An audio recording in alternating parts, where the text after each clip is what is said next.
Hello and welcome to Low Tier Talks League. Last week we tried a new format where I just kind of streamed my desktop and uploaded to YouTube, and that was more out of convenience for me. The other way I was doing it took about 10 minutes to set up if everything went well.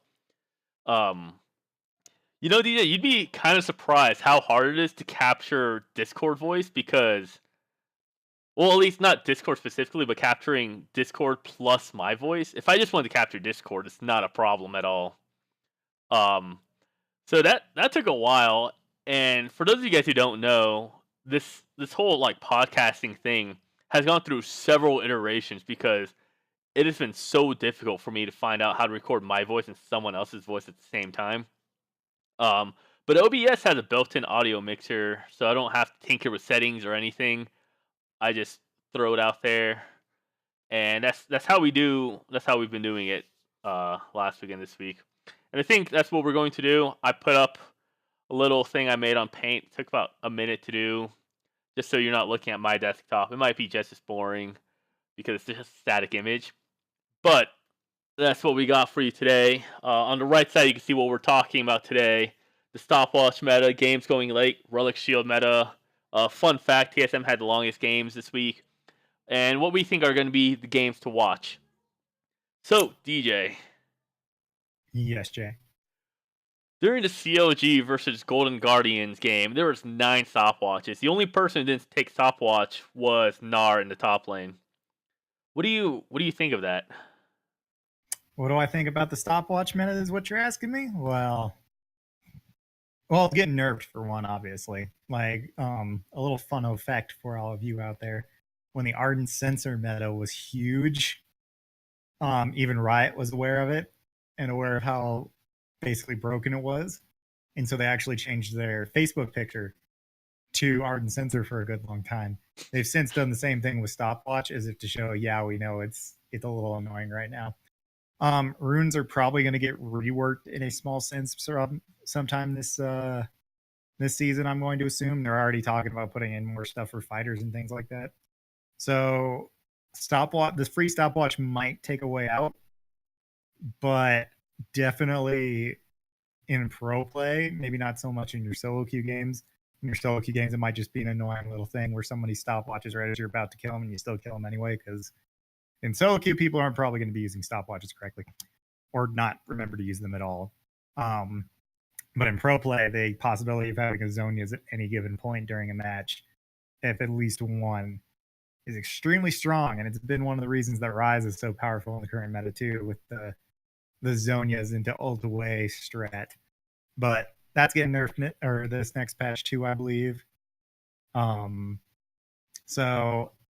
it's going to show up as long as it's there because it's strong to have a stasis basically at any point in the game, especially that early when a lot of the early kills happen. You want to keep first blood at bay as long as possible.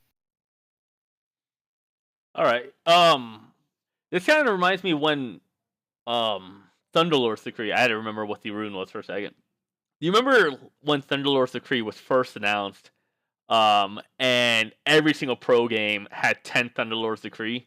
Maybe occasionally you'd see like a Grasp of the Undying or like some other rune. But for the most part, for like the first, I want to say 2 weeks of pro play when Thunderlords first came out, the game was just dominated by 9 or 10 Thunderlord's Decree. Yes, I remember that. It In was a my dark day. in my opinion, stopwatch isn't that strong. Like, yeah, I get that stasis is really powerful, but even in the CLG versus Golden Guardians game, stopwatch only staved off one death that entire game, and that was Ryze ulting away. And obviously, like you can't do much about that, and that kind of sucks.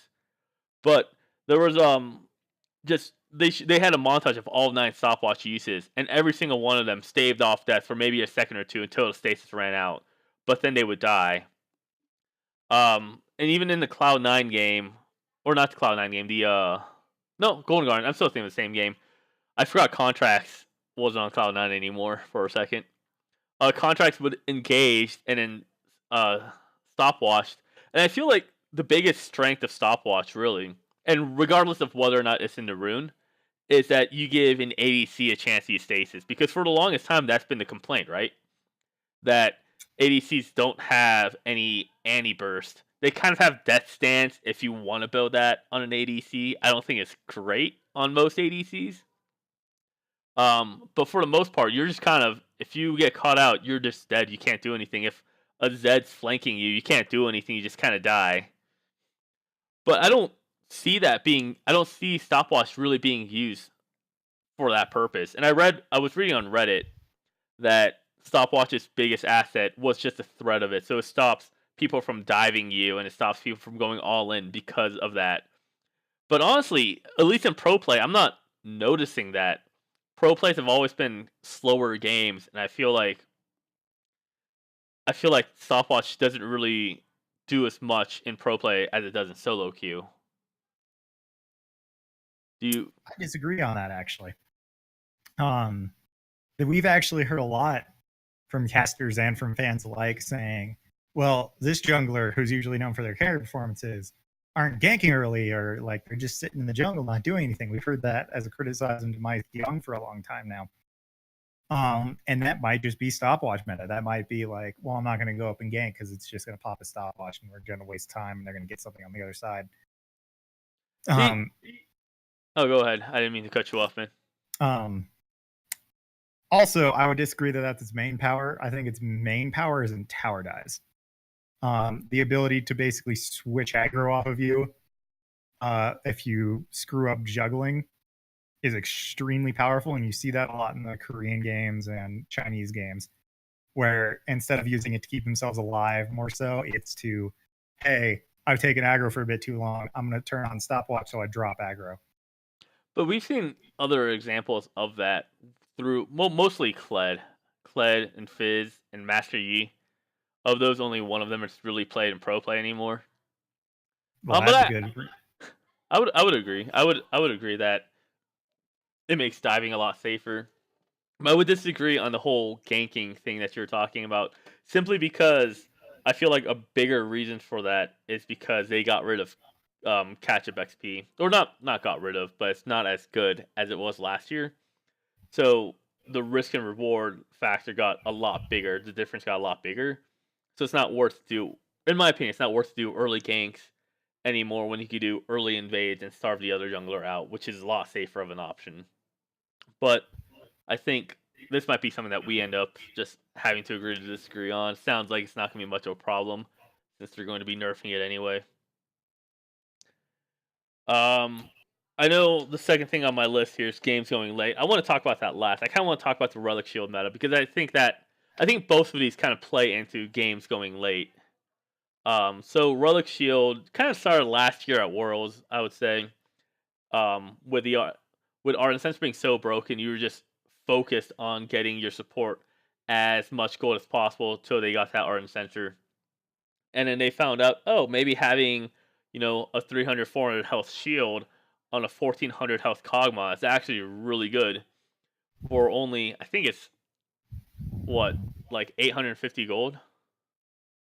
Somewhere around that. It ends up costing less than that because, you're getting passive gold out of it, as well as, no, you're just getting passive gold off of it. And then you have a better health laning phase because of the healing from it. With Ardent Censer being nerfed, I haven't seen too many people building Ardent Censer in professional play, but we're still seeing people taking Relic Shield on ADCs. And granted, this is in 8.1. I don't know if they're still going to be doing this in this current patch, so maybe this is also a moot point.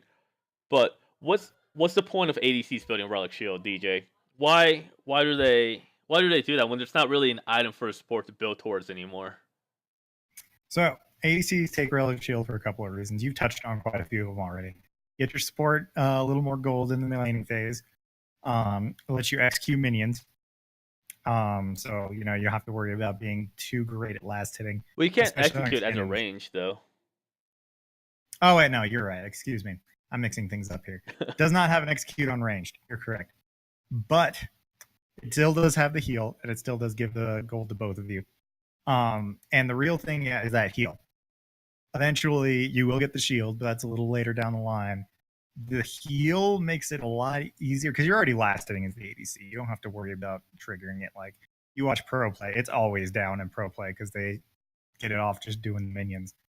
But it creates a lot safer lane. You're also building a defensive item first, so it's a lot harder to poke you down. The same reason Doran Shield was popular for a couple patches. That's the thought of, well, you're staying a lot safer in lane, you're taking a lot more poke, so that you can afford to start scaling and get better and better. And then, of course, the shield, having that strong shield that you can just do on yourself, or that just always there when you recall, is really nice. Hmm. So you think it's more of a defensive reason now, not to just spread the gold around? Because I mean, you would agree that if you had an item that just gave free gold to your team, that'd be a really good item. Heart of Gold, everybody used to build it. The I gold was, per fives used to be extremely popular for that exact reason. you know, Um, but yeah, no, it's more of a defensive reason for bot. They get constant heals, the extra defensive stats. Um, like if there was an item that you could do that and also attack other people with it, like Doran's yeah, Doran's sword. Right. Anyway, the the lifesteal you get from Doran's is another one that you've always seen on AD characters for the longest time because it lets you heal up a little more in lane. That's why you used to build back when it wasn't lifesteal and it was health on hit. You used to build more of them so that you get more health on hit. It's more of I need to stay as safe as I can as a carry, take as little damage as possible so that I can scale up. Sometimes that means you build attack damage so you can poke out the other carry better. Sometimes it means in this current meta that you stay safe enough that you get to scale. yeah, and I think we probably could talked about this a little bit last week, or we should have if we didn't. The big thing with ADCs this season, or so far, I should say, is scaling ADCs. We've seen a lot of Kalistas, and we've seen a lot of Kog'Maws and a lot of Tristanas. Um, I would argue that the only one of the main ADCs that we haven't seen that's a hard scaler would be Varus. We see plenty of Varus. The one we're not Well, seeing yeah, is no, Twitch. that's what I'm saying. It's non-scaling because I don't think Varus scales too well into the late game when you compare it to Twitch, Kalista, and Tristana. Mm, Although yeah. with the blight stacks, with the more emphasis on blight stacks, I could kind of see that being skewed. But I wouldn't. I guess what I'm saying is I wouldn't classify Varus as a hyper carry like I would Tristana, Kog'Maw, and Kalista. And you mentioned Twitch. Why do you think we haven't been seeing so much Twitch? That's an excellent question. Honestly, I'm not sure. Like Because I know plenty of carries that really, really like Twitch. That still haven't been playing. Hell, we've seen more Vayne than we've seen Twitch. yeah, I mean Um, Twitch hasn't had a single ban or a single pick in the first week of LCS. And I don't recall seeing him pick their band in the second week of LCS. At least in the four major regions that we've been focusing on: North America, Europe, Korea, and China. yeah, nah, I don't think he saw a pick in any of the when you had your fancy chart last week. I don't No, think he Twitch didn't. was on there. Hmm? He might have been picked once actually. I don't have the chart anymore because my computer crashed. Fun fact. Oh, shame. Um, but yeah, I don't remember if I saw him on that list or not. But it's kind of strange because a lot of these hyper carries got nerfed when Ardent Sensor got nerfed, but really none of no ADC items, as far as I'm aware, got nerfed either. And in my opinion, something like Press the Attack would be incredibly good on Twitch because you get the attack speed steroid, and you can spread out your attacks with your ultimate and Runons, which I believe apply Press the Attack hits on all three. I don't really play ADC that much, so, and nor do I ever build Runons, so I can't verify that. So it's kind of strange because in my opinion, Twitch is one of the better team fighting late game ADCs because of just how much space he can cover with his ultimate plus Runons. But we don't really see him that much, and I think honestly that's because his laning phase is terrible. When you compare it to Tristana who can rocket jump, or Kalista who can just hop around, or um, Varus who has that ultimate at level 6 that can lock people down. You know what though? I just kind of nullified it because Kog'Maw only has a slow really. Kog'Maw is also the most damaging carry in the late game. That's true because Arguably, some people can argue Vayne in certain points, but I think Cog is still probably the best late game hyper carry out of all of them. It's just kind of strange that we've been seeing. We saw Caitlyn pick. We see. I mean, even Varus. It's funny that we see these like kind of like weaker late game ADCs when Twitch is still available. So I don't know. That's kind of something that I was thinking when I was making that chart. Varus, we talked about it last week, where I said it's probably more of a comfort pick than anything else. But even then, we see it so much. I'm kind of second guessing that. As for Caitlyn, they did mention that in a stopwatch meta, that if someone stopwatches when you're playing Caitlyn, you just put a trap underneath them. I mean, that's only going to work once. Station, but that's going to work once. Say what? That's only going to work once. Yeah, but it is the possibility of securing that kill under like a turret or something like that, because it also gives it the increased range. So they're low enough to want to stopwatch. You might have the chance of killing them with the headshot. That's true. But yeah, no, I can't really say why Twitch isn't picked. You say that his laning phase is really bad and just less safe. That hasn't stopped him from being a hyper carry before. I don't know, honestly. Like, it might just be that there hasn't been a point where AD carries specifically have been pinched to the point where someone's just like, hey, what about Twitch? Like we've seen a Sivir and a Caitlyn, but it's not because the AD carry pool was like really, really pinched then. It was more of just like, well, we have an idea of use for this single character. So yeah. I don't know. Maybe we'll see Twitch pop up as the season goes on. I don't know. And here's the thing, and this is where we're going to talk about a third point about games going late. Let me pull up the chart here. So I made this chart. I don't know if you want to pull it up, DJ, or not. So it's a little bit confusing. So let me walk through this chart real fast. So this right here is game times per game in the order that they happen. So North America, you got week 1, week 2, and EU you got those. Korea and China has their best ofs. And these NAs in China, for whatever reason, the LPL has the worst coverage of professional league in these 4 major regions. You can find on Reddit post game discussions. You can find VODs for North America, Europe, and Korea without any problem. And for some reason, China, like the first week of China, the first 3 or 4 days, didn't even have dedicated VOD for games. You had to watch the entire stream if you wanted to watch it. Some of these games, I want to say about a quarter of these games, didn't even have casters, which is weird because LPL, I feel like, has the most casters out of these 4 regions. And some of these games weren't even casted. And in these 2 games, the 2 NA games here, and in these 3 here, they just straight up didn't have VODs for them. This was a best of 3 series, and they didn't have VODs for the first 2. And they just didn't have any VODs for any of the series here. So that's kind of a rant. I'm sorry. Just wanted to explain that.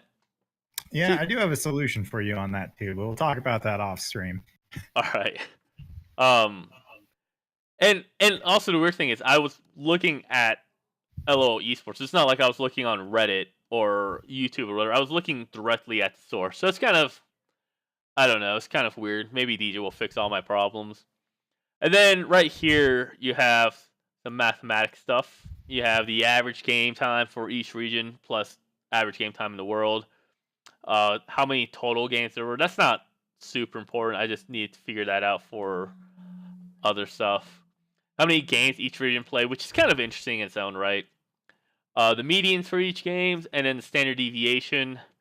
And then over here on the far right, the highlighted ones are ones that are 1 standard deviation away from the mean, and then the dark browns are 2 standard deviations away, and then we have this fancy graph chart here, which is sort of skewed because you have randomly long games. Game in Korea.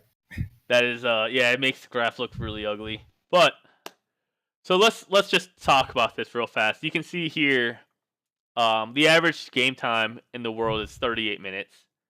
North America has the second longest, which was surprising. I'm not gonna lie. At 41.3, Korea 40.7, Europe at just under 40, and in China at a whopping 33.8%. Talk me through this, DJ. So, NA having such a long average game time. So we're seeing in NA a lot. Teams, we've seen like the quote unquote best teams in the league get handed to them early, only to end up winning the game late. And it's showing that essentially, because most of the time, both sides are picking semi-scaling or scaling comps. Sometimes you'll have a team pick an early comp and do well with it. It hasn't happened a lot. It's hard to close out games really quick right now. It seems anyway. Unless you already have that scaling component. Like most of the really quick games, like with the Team Liquid games, they've still been playing scaling champions. They've just crushed so hard in lane usually that they can just steamroll them into the mid game and win really early. Otherwise, you're seeing a lot of teams like do well early game, but because they might not know how to close out well, especially in NA, a lot of the lower tier teams do not know how to close out a game well enough against the higher tier teams to be able to like take an early lead and run with it. And so you get longer games like the ones we've been seeing in NA because you have the experienced teams going, well, we're just going to turtle until we get to that point where we can just win. And then we know how to close out a game. And it's made even easier by the fact that now that the game's gone so long, death timers are so high that we can ace you and then win. We see this in the EU to a very similar degree, with a lot of teams just not being able to close very well. A bit of a discrepancy between the high tier teams and low tier teams. Although there's much less of the early game, somebody stomps and then they just lose because the other team's better. Korea is, of course, hugely skewed because of that 190-minute game, and that makes things a lot more odd for them. I don't know though. I mean, out of 49 games, do you think the 98-minute game would be that much of an outlier? Well, they've had some other. No, they haven't had any other really high tier games. I don't know. That was a weird game. And then China is, of course, lowest because they like to play fast and hard. They've always been known as like the really, really aggressive region, especially when it's in their home leagues. So them having the lowest amount of time makes sense because they're just constantly throwing each other or themselves at each other. So you got me curious. Actually, I want to see what this average looks like. If we take out so Korea has the two longest games in all four regions. They have obviously the infamous 95-minute game, but then they also have a 72-minute game, which is 4 minutes longer than the next longest game, which was in EU. So just real fast, we're gonna try this out. So you guys get to see some math stuff. While I'm doing this, DJ, do you want to talk? So we can see here that North America is the most consistent out of. I would say most consistent. They have the least amount of standard deviations out of every other team, and part of that's because they've only played 20 games, as opposed to the 49 in Korea and the 61 in China. So let's specifically compare North America and EU. It seems like North America is kind of more skewed towards having that centralized time span as opposed to EU, even though North America has the shortest game with 28 minutes twice. What do you think the reason for that is? If that made any sense to you. Well, if I remember correctly, the two shortest games are both Team Liquid. I think no, you are correct. I think yeah. If not, then I think it's the 28 and the 29 are Team Liquid. Because I know on their latest game, they won that in a very, very quick fashion against Clutch. So those outliers I can claim from, Team Liquid's a really good team. And the first, lowest number was against TSM. It was one of the big games, first games of the season. TSM has obviously shown that they've had a lot of communication problems right now. Makes sense that TL, who is a lot of experienced players who know how to close out a game and have played with each other before, can stomp that well enough. In the Clutch game, or the game versus Clutch Gaming, The casters pointed out that basically Clutch Gaming was not outscale. That's not the word I'm looking for. They were outmatched in every single lane in that game to the point where it was just an easy run over. So those low games we can cut out. Essentially, they were basically steamroll games from an experienced team going against a team that either had problems or wasn't just as good. On the other end, you have like the really long games. I actually do not remember. I would assume one of those is the Echo Fox versus TSM game. Yeah, that's a 63-minute game. What was the 65-minute game then? That was, I believe, 100 Thieves versus Optic Gaming. Good lord, I didn't even think that game was that long. I might have fallen asleep during it though. No, that was Yeah, the TSM versus Optic game. that was also a really long game. So those we can almost put out to outliers too, where it's just like the Echo Fox versus TSM game. That was a huge. That was a let's stall out until we scale well enough and then win a couple good fights. I actually, before watching this, I was watching the VOD review from LS, and him basically going over, okay, here's what they did wrong. Like TSM basically had every reason to win it, or not TSM. Yeah, TSM had every opportunity to win this game. They just kept screwing up. So when you take out those outliers of sorts, you're left with 30 to 50-minute games, which I bet you could probably section off based on teams to where the lower ones are experienced team versus new team in the league, or new team in the league with a really good roster versus new team in the league with a bad roster. Whereas the upper tier games are going to be against like usually those lower tier teams or mid tier team versus mid tier team. It's just we don't have that big of a spread on that, just because I think most teams in NA, if they don't know how to close out well enough against good teams, they at least know how to close out, or they at least luck almost into closing out against their same tier of teams. As opposed to EU, where you do have a lot of skill discrepancy, but EU is always like to take it a lot slower too. They have the out of the two, they have the longest game by 3 minutes, and their general is from 32 to 48. Not like greatly over what NA does, and in fact, the top of that one is only 48 as opposed to NA's 51. It's just like EU at this point likes to take their time, maybe get a couple of kills early depending on the team, wait to scale a little bit. Hit mid game is usually when their scaling goes off. They start doing fun stuff, maybe make one mistake that stalls out the game for a little bit, and then they get Baron, they win, or they get Baron, they push, Baron runs out, they wait till next Baron, get a Baron again, push, win. As opposed to NA where there's a lot more either you get what you want and you finish the game, or you don't know how to finish the game and the other team finishes the game. So it's a lot. It's really murky because we only have 20 games right now. Yeah. And with the stopwatch meta, a lot of teams are like, they are not like pushing super hard to win. Like, I think last season our quickest game was like 20 minutes, if a little bit under 20 minutes. So the games are definitely lasting a little longer. So how's your quick maths going?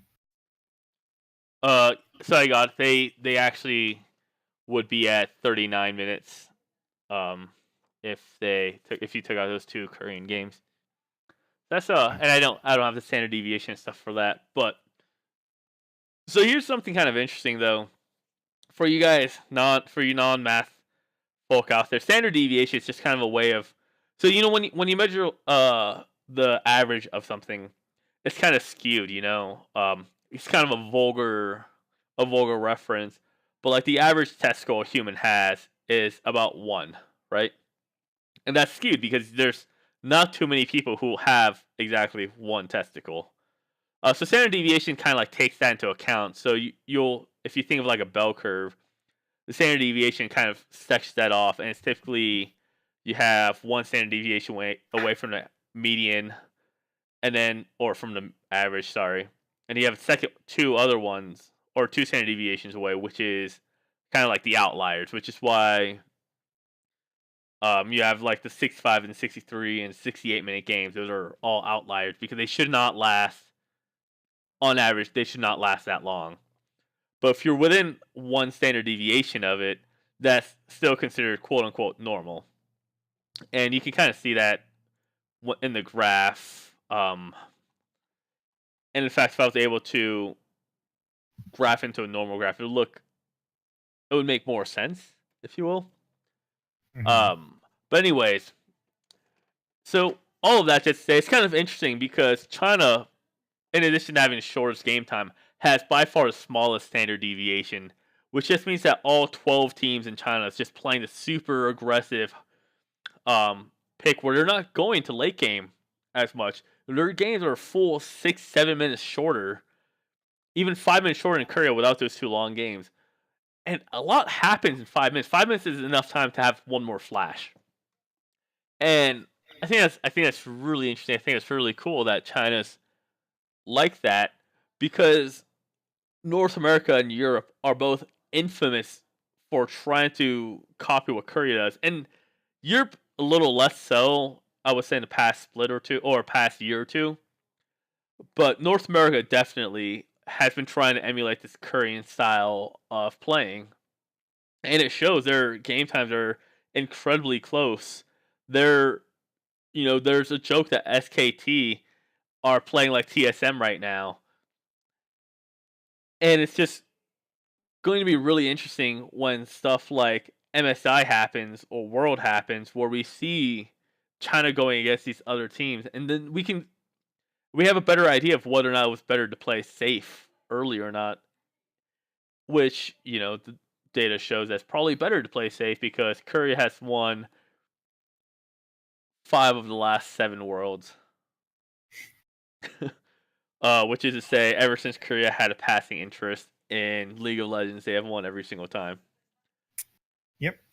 And I think we've talked about game length to death. You guys might be bored of that, but I do want to look at patch 8.2, and I have the patch right here. I just kind of want to go through real fast because I was reading the patch notes, DJ, and tell me if you think I'm wrong. But I'm reading through the patch notes, and it sounds like these games are going to be slower. Maybe they'll end earlier, but it feels like all these patch changes are kind of geared towards nullifying the early game. And I'm just kind of stalling to let you pull it up if you were going to, but here it is right here. Patch 8.2 notes. So the first Yeah. thing that you'll see here is the turret durability, where turrets are now stronger in the early game, but they get less strong. So it takes 30 minutes now for the scaling armor and magic resist, as opposed to 15 minutes from the last season. Um, then we have some of these random champions where some of them are making improving their early game. Jinx is one. I think we might see some Jinx, though I doubt it. But I was specifically looking at stuff like Runic Echoes, which is going to give junglers more reasons to start farming more. The fact that they got rid of Sight Stones, so you can't build early Sight Stones, which makes early roams more dangerous. And I think that's also going to cause more supportive junglers, where they're going to be building Tracker's Blade, I want to call it, just to get more wards out because it takes way too long to be able to complete your quest. In my opinion, as a support, and I've only been playing melee supports. I've only been building Targon's Brace, so I'm not sure how long Frostfang or No Man's Medallion will take to complete. But the fact that they're getting rid of early vision kind of shows to me that they're focusing more on just having people lane. And then even some of the runes are giving a better late, or not all of them are giving better late game stats, but a lot of them are focusing more on getting rid of the early strength and then putting it later. So what do you think of that? Hmm. Well, I'm not too sure. Um, because there's been a lot of nerfs on stuff too. I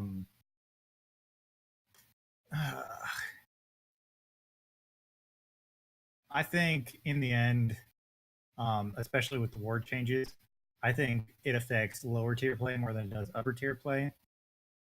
Just because I feel like as a pro player, you have a general idea of where the enemy jungler is based more on invade info than say ward placement by your support. Um, like I feel like you'll you'll still have most of the info you're going to need as a bot lane in a pro play, just because you're still going to have your jungler invading, throwing wards down. Everyone still has the trinket, um, which the trinket is basically in lane enough to keep yourself safe. We might see less roaming from supports now until they get that item up, which will be interesting to see if maybe lane dominance supports start coming really back into the meta. To it, oh, I say that, but hell, half of the ones that we have now are still extremely lane dominant. Braum is really lane dominant. Alistar is pretty lane dominant. I think that's the only real change that's going to happen in pro play. And well, hell, I don't even think it's going to affect low tier play all that much, because in the end, it's just basically it's going to delay how long until you can get your sweepers. And once you have your sweeper, and once you have the quest item, that's when you'll start going out and warding as a support. But until then, like, it's basically just like jungler, you're on your own. You don't get me to throw a ward down on blue buff early now because I need him for lanes. But I don't know. We'll see. I don't think that's really going to change the game time too much. As for the ruin stuff, honestly, I just haven't looked too much into it, so I'm not sure. Most of them are nerfs from what I can tell. Yeah. But I don't think it'll make the game longer. I don't think it'll change game time at all, honestly. Well, and I'm not saying that's gonna make it longer. It just feels like they're putting more emphasis on the laning phase now. One of the things, if you read the patch notes, anyone listening, just pay close attention to how many times they say something was oppressive in lane. It's really interesting considering how much of at least pro play games have been determined by, I want to say, almost passive laning phases. You know, you don't see first blood for a while now, which is typical in pro plays. But it feels like it happens a lot later in the game. A lot of times, you will see the first turret going down before first blood, or someone trading first blood for first turret, or someone getting first turret because of first blood. As opposed to having some of these people who are, caught out in laning phase, or who got too cocky, or whatever other reason. It feels like they're trying to get rid of stuff like that, which I will comment on that, because the current meta state is more of, I'm going to push out my lane if I'm mid or top, and then roam to mid or top, or do a teleport play to bot to have one big dive where we try to get multiple kills and then a tower, as opposed to, I'm going to outplay my lane opponent and then push my lane in and either take a tower or go to a different lane. which makes this whole focus on getting rid of oppressive lanes even more ironic, in my opinion, because it's not a lot of oppressive lanes. A lot of times that you're able to push is because you just chose a better matchup. If you pick Malzahar into a Rise, the Rise is probably going to push better because its E is a better clear than your the Malzahar's E, and vice versa. If you're, say a Gnar versus a Gangplank going to be with wave clear a lot faster than you. That's not necessarily oppressive. That's just the way these champion encounters work. So it's kind of interesting to me that they would try focusing on that. And I guess, and not say everything that happens in patches are because of what's happening in pro play. I'm sure that's going to affect solo queue a lot, but I was just kind of surprised to see that that's the place that they decided to focus on. And I just wanted to talk real fast about how we've been seeing more utility laners. This past week, we saw Sneaky and Smoothie taking Unsealed Spellbook, and we saw another bot lane trying to do the same thing. Most bot lanes take Unsealed Spellbook, it seems, nowadays. As double, both of them. I've seen it in a couple games now where the ADC has also taken it. Of course, the one with Sneaky was a good one. You saw it in the game with Echo Fox, also had double. Usually, like what I've been seeing is if it's not Ezreal, they'll usually take Unsealed. Okay.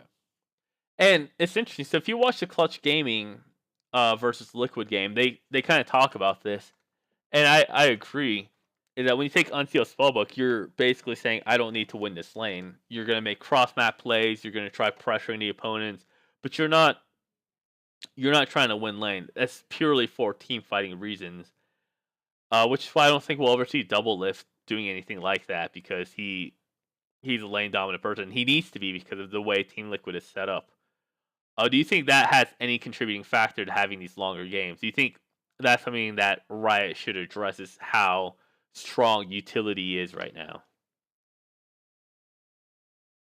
I don't think it's something they will address. I think they like the fact that Unsealed Spellbook is being taken because the original point of Unsealed Spellbook was we want to open up options to be switching out summoner spells in mid game to change things up. Okay. So like we've seen a significant amount of like support Tom Kench's or support Alistair's backing like in their first back or hell if they see their top lane is getting pushed in and about to get ganked, they'll back up, immediately switch to teleport top and make that an even matchup. Okay.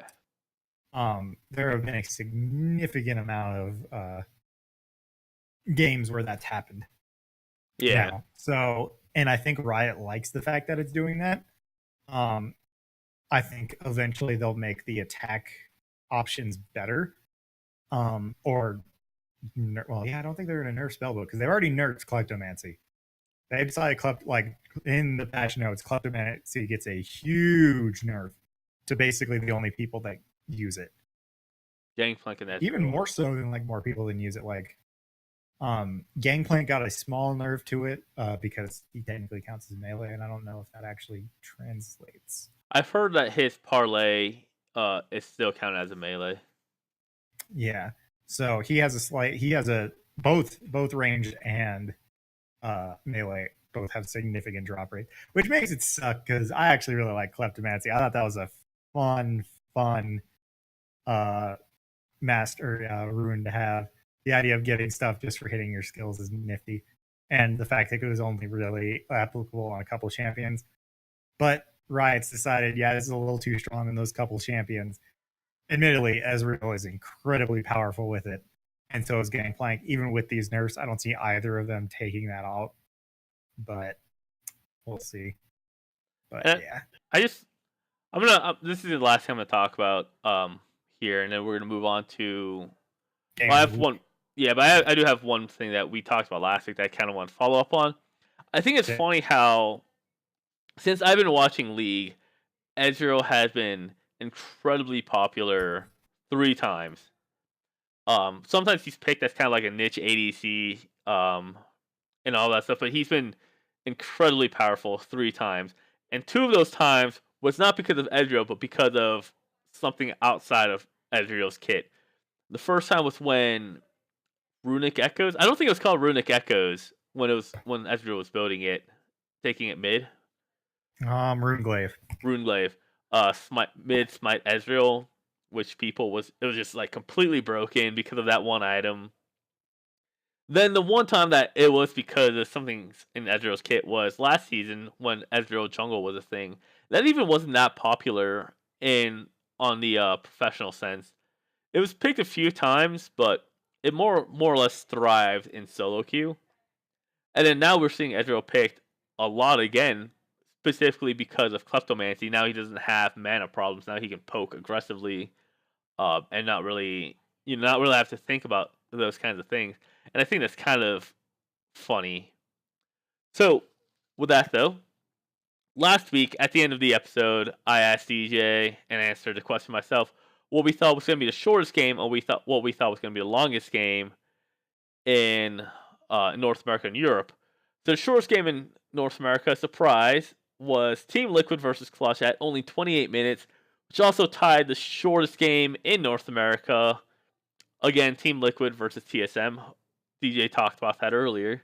The longest game was a TSM versus Optic game. The second longest game, fun fact, was TSM versus Echo Fox. TSM just cannot close games, and if you watched TSM Legends last year, a big thing that they were focusing on were these late game team fights, these late game shot callers, and that's in fact why they got rid of Double Lift and Biofrost because they were not able to call those fights, and that's why they specifically got Mithy because Mithy was supposed to be able to do that. And I don't know if it's well, it's not a language barrier. Mithy's been speaking English for a while now, so I don't know if it's just culture change or maybe TSM just ruins every laners and not just junglers. But we're seeing kind of the same thing, but almost to an exaggerated level where if they're not getting stomped, they're just dragging games out. Now in Europe, and I don't think we got either of those. I think we got the Team Liquid versus Clutch one. I think we call that was going to be the shortest. I don't think we call the TSM versus Optic Gaming to be the longest. Nah. Now in Europe, it was a lot closer of a spread. The shortest game was 30 minutes at H2K versus Giants, and then the longest was Splice versus Schalke. And I'm 100% sure that that's not what we call it at all. Nope, not in the slightest. Though to be fair, Europe's game spread was a lot smaller. The shortest game was 30 minutes. The longest one was 48. So that's not, it's not as dramatic as 28 to 63. In fact, both of those games. No, actually, the 30-minute game was the shortest in Europe, which is surprising, actually. And the 48-minute game was the second longest. That's actually really surprising because it's such a small spread. Yep. But so anyway, I think I've talked enough about that. Let's move on to the games that you think are going to be interesting. Let's start with North America. That's the one I pulled up. I'm going to throw the schedule up here for you guys to see. So here's the schedule for Saturday. You got CLG versus Echo Fox, Cloud9 versus Optic, Clutch versus 100 Thieves, FlyQuest versus Liquid, and TSM versus the GGs. Sunday you got Echo Fox versus Optic, TSM versus 100 Thieves, Golden Guardians versus Liquid, Clutch Gaming versus Cloud9, and CLG versus FlyQuest. So which of these games do you think is going to be the most interesting to watch? So for Friday, or Saturday, I mean, we have CLG versus Echo Fox. I think is going to be a really interesting game. Just because it's a very CLG, when they do want to play League of Legends, seem to be a lot like aggressive early type of team, and then they just fall off late. And I think it's just going to be really fun to watch between that and Echo Fox's early aggression. It's been kind of the thing to say now is that Echo Fox games are must watch games, just because basically all of them have been incredibly fun to watch, just because there's been a lot of aggression. The Cloud9 versus Echo Fox game was one of the just always fighting games that was really enjoyable to watch. Other than that, I'm interested in Clutch Gaming versus 100 Thieves. I think 100 Thieves is going to take it, but I want to see if Clutch bounces back from their very quick loss to Team Liquid last week, and see how they stack up against 100 Thieves. And then after that, I'm not interested in the FlyQuest versus Team Liquid game at all, or the TSM versus Golden Guardians. Even with how shaky TSM has looked, they can probably beat Golden Guardians. And I don't expect FlyQuest to win against Team Liquid. But you never know. Team Liquid might be the new TSM where they lose to bottom tier teams a lot. Yeah. As for Sunday, I'm not super interested in any of these games. Maybe TSM versus 100 Thieves. Other than that, it's pretty day. All right. So, ironically, I'm the backwards of you. I think if you want entertaining games, obviously watch Echo Fox games. Obviously watch Liquid games. Those games are guaranteed to be entertaining. But I think the most important matchup, at least on Saturday, I don't see one. Clutch Gaming is going to be kind of interesting to see how well they bounce back against Liquid. But I think Clutch Gaming is a team that looks better than they actually are. There was that statistic, if you watched all of LCS last week, Clutch Gaming's top laner, Solo, actually has the highest damage percentile of all top laners, and also the highest damage percentile on the team. Which is ridiculous when you consider that they have Febvin, Lyra, and I was gonna say Apollo, but I'm gonna take that one back. And Lyra actually hasn't even been playing that well either. If Clutch Gaming was playing to what they look like they should be playing on paper, I would say this game is a lot more interesting. But from what we've seen, Clutch Gaming just kind of got by on a relatively easy schedule. Honestly, you could say the reverse of that too. You could say if 100 Thieves have been playing as they looked on paper, then Clutch Gaming would probably take this. Yeah. Yeah. I guess I'm just a negative person. I don't know. But really, there's not anything here. I would say this is an important week for Optic Gaming. I know I've spent a lot of time talking about Optic Gaming, but they've had a hard schedule. They've had to go against TSM, who kind of shaky. They had to go against Liquid, and they had to go against Echo Fox, I believe. I don't remember who Optic Gaming won against. Actually, let me check this here. FlyQuest. Well, yeah, but they won against FlyQuest. I was talking specifically about who they lost against. Okay, so they lost against 100 Thieves. Is a team I was forgetting. This could be a really good bounce back week. Cloud9 is kind of like on the rise. They're 3-1, but they're kind of like a weird state of 3-1 because the first week they didn't look that great, and then they had the really good late game team fights, and in week 2 it's almost like it was reversed, where they had these really good early games, and then they lost against Echo Fox after beating them in the laning phase, and then they were able to win their second game. They were able to close that one out against, I want to say 100 Thieves. Yeah, 100 Thieves. So that's going to be kind of an important game for Optic Gaming. However, I don't think Optic Gaming is going to be able to win, just given how they've been playing their late game and how well Cloud9 historically has been in the late game. Sunday game, I think, has a lot of must-wins. This is a must-win game for TSM. They have to prove that they're better than 100 Thieves. 100 Thieves is a team that kind of reminded me, honestly, of when FlyQuest first came onto the scene, where they just look really good because they have really good shot calling, they have really good synergy. And TSM has to be able to say, we can outplay you in the laning phase, we can outplay you in the game, which is how they almost won against Echo Fox. This is also a must-win for both COG and FlyQuest. COG and FlyQuest are both, I think COG is 1-3, and I think FlyQuest is 2-2. But FlyQuest is probably, in my opinion, the worst 2-2 team in North America right now. And just being able to clutch this win out, I think, is going to be really important for FlyQuest. And really, I think that's about it for most important games. So we're going to EU now? Yeah, let's go to EU. There's no important games in EU. Wow. Seriously though, like I'm looking at, like, in day one, I'm just like, I mean, I suppose Misfits versus Fnatic is going to be all right.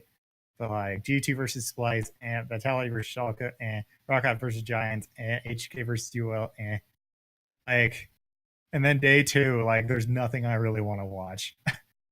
Maybe Rockout versus Fnatic to see if Rockout can be Kingslayers again, but I did scroll over Fnatic over Misfits. That'll be an interesting enough match. But like day 2, I'm just like, I'm not probably going to watch anything on Saturday until NA comes out. All right, again, I think these are important games for the teams. Maybe they won't be the most interesting games to watch. H2K is going to be the easiest team for Unicorns to go against. I think, and I still hold on to this belief that H2K might be the worst team in Europe. But Unicorns is really trying to prove me wrong there. H2K is 5 people that they kind of grabbed on a budget. You know, it's kind of embarrassing, really, to lose against a team where where H2K themselves were like, yeah, we literally only picked this roster because we wanted to start making profit, and these were the cheapest players we could find. Like, that's just really embarrassing to lose against that. Unicorns has to step up this game if they want to make it playoffs. Let's be honest, they're 0-4. You only play 18 games. You know, if they lose any more, they're not gonna be able to have that great of a winning season at all. on the other, I think this is a really important week for Schalke versus Vitality. But these are both teams that are kind of sleeper teams in my opinion. Although a lot of people were speaking highly of Vitality, um, with Nuke Duck in them, but I think this is I think this is kind of a really important game for both of them. They're both sleeper teams, like I said. They're both trying to make a argument that they belong at number one. G2 versus Splice, I think it's kind of the opposite of that. Both of these teams are teams that were supposed to be really good, and they're both kind of in a slump right now. So just getting a win in this, it's going to mean a lot, even though they're both on a downward trend.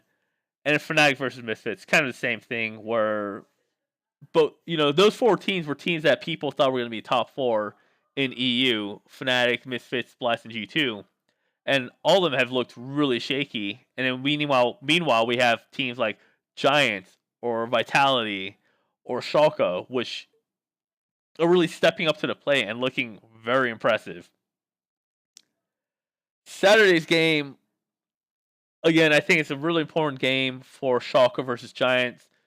They're both teams that people weren't expecting to do very well, and we're gonna see how well they'll be able to clutch out these games against teams that have proven that they're good. When Vitality, people were complaining that Vitality had an easy schedule their first week, and that's why they were able to go 2-0. But as it turns out, they're actually a really good team. They're 3-1 right now. Schalke, Giants and Vitality are kind of all in the same boat there. And the only other game I think that would be interesting to watch on Saturday is going to be Misfits versus Splice. Just because, well, for one, it's kind of a grudge match because Misfits has some Splice players in it. But also because I think both of these teams need to start showing up more. They have to start relying on being able to take not having to rely on taking one late game team fight to win games in order to take EU. And honestly, just the way it's been shaping up, I wouldn't be surprised if G2, Fnatic, or Misfits both drop the ball on being the European kings and we see someone like Vitality or Giants stepping up to the plate. But maybe, we are only in week 3. Maybe I'm getting too ahead of myself. We'll see. Were they able to change your mind, DJ? Out of curiosity, didn't even that make those games sound more interesting? Did I put you to sleep? No. I'm not interested in any. I might watch the Team Vitality games because I like Team Vitality, but I don't care otherwise. It's definitely kind of like a slower week, I think, in both North America and EU. So we'll see. Hopefully, we'll have more stuff to talk about next week. We went on for a long time again. I think, DJ, you might be right that this is just the way our podcast is going to be. Doesn't matter what we do. Mm-hmm. But I made you close out last time. Should I do that again today? I don't remember what I said last time. Yeah. So let us know. We have actually we have a website now. It's not great. It's not impressive. But we have stuff there. There's not much there, but we do have a contact me page. Let me just pull that up real fast. Sorry if you hear laughter in the background. I have a bunch of people upstairs. So here's the website now. It's Low Tier Talks League. That's what we look like. It's an old picture. But if you go to contact here, you can email us, or you just leave your comment, and just let us know how we're doing. Let us know, if you agree or not. There's this episode is kind of interesting because there's lots of times where DJ and I both disagreed on stuff, whether it was EU schedule or how strong, or how much of an impact the nerfs and stuff we're going to do in 8.2, all that stuff. And we'd love to hear your opinion. We'll try responding to them. Other than that, we'll see you guys next week. We'll probably be doing this format. I'll try making it a little bit more interesting to look at. I tried doing that today, and I think some of my speaking skills got neutered because of it. So we'll try something out where we can find a happy balance between the two. But until then, see you on the Rift.